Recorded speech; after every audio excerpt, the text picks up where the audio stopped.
சும்மா நம்ம வீட்டு பயன்பாட்டுக்காக வெள்ளரிக்காய் விதை போட்டிருந்தோம். இப்போ அது கணிசமாக காய்க்க ஆரம்பிச்சிடுச்சுங்க. காய்ச்சி கிட்டத்தட்ட அதோடய ஈல்டே முடிய போகுது. இந்த மாதிரி பிஞ்சு வந்து பார்த்திங்கன்னா நிறையா வைக்கிது. இந்த பாருங்க,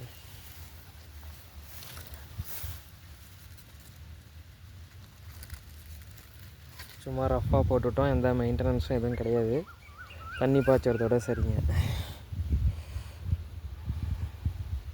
கொஞ்சோண்டு எருவு மட்டும் போட்டு விட்டேன். மற்றபடி வேறு எதுவும் எந்த மெயின்டெனன்ஸும் கிடையாது. பாருங்கள், இந்த மாதிரி பிஞ்சு வந்து அடுக்கடுக்காக வைக்கிது.